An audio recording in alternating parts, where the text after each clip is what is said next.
Given the decades of use of ketogenic diets to treat certain cases of pediatric epilepsy, a body of safety data has accumulated. Nutrient deficiencies would seem to be the obvious issue.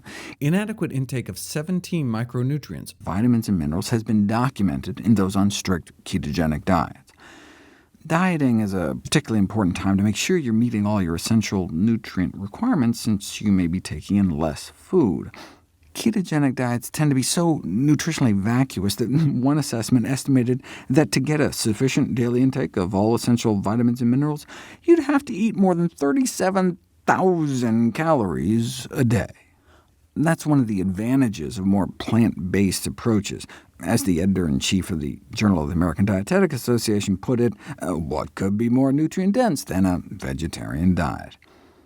Choosing a healthy diet may be easier than sticking 50 sticks of butter in your coffee. And we're not talking about just not reaching your daily allowances. Children have gotten scurvy on ketogenic diets, and some have even died from selenium deficiency, which can cause sudden cardiac death. The vitamin and mineral deficiencies can be solved with supplements, but what about the paucity of prebiotics, the dozens of types of fiber and resistant starches found concentrated in whole grains and beans that you'd be missing out on? Not surprisingly, constipation is very common on keto diets, but as I reviewed before, starving our microbial self of prebiotics can have a whole array of negative consequences. Ketogenic diets have been shown to reduce the richness and diversity of our gut flora. Microbiome changes can be detected within 24 hours of switching to a high-fat, low-fiber diet. The lack of fiber starves our good gut bacteria, but we used to think dietary fat itself was nearly all absorbed in the small intestine.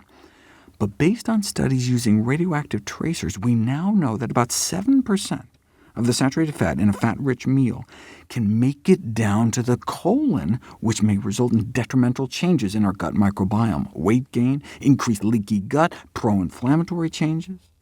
For example, a drop in beneficial bifidobacteria and a decrease in overall short-chain fatty acid production, both of which would be expected to increase the risk of gastrointestinal disorders.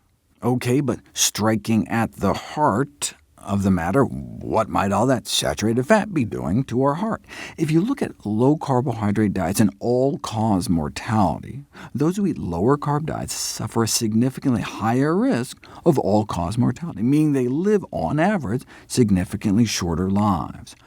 From a heart disease perspective, though, it matters if it's an animal fat or plant fat. Based on the famous Harvard cohorts, eating more of an animal-based low-carb diet was associated with higher death rates from cardiovascular disease, 50% higher risk of dying from a heart attack or stroke, but no such association was found for lower-carb diets based on plant sources. And it wasn't just Harvard. Low-carbohydrate dietary patterns favoring animal protein and fat, from sources such as red meat and chicken, were associated with higher mortality, whereas those favoring plant protein and fat, from things like vegetables, nuts, peanut butter, whole grains, was associated with lower mortality. Cholesterol production in the body is directly correlated to body weight. Every pound of weight loss, by nearly any means, is associated with about a 1-point drop in cholesterol levels in the blood. But put people on very low-carb ketogenic diets, and the beneficial effect on LDL bad cholesterol is blunted or even completely neutralized. Counterbalancing changes in LDL size, or HDL, what we used to think of as good cholesterol, are not considered sufficient to offset this risk. You don't have to wait until cholesterol builds up in your arteries, though, to have adverse effects. Within 3 hours of eating a meal high in saturated fat, you can see a significant impairment of artery function. Even with a dozen pounds of weight loss, artery function worsens on a ketogenic diet, which appears to be the case with low-carb diets in general. So, bad for the gut, bad for the heart, but is it bad to the bone?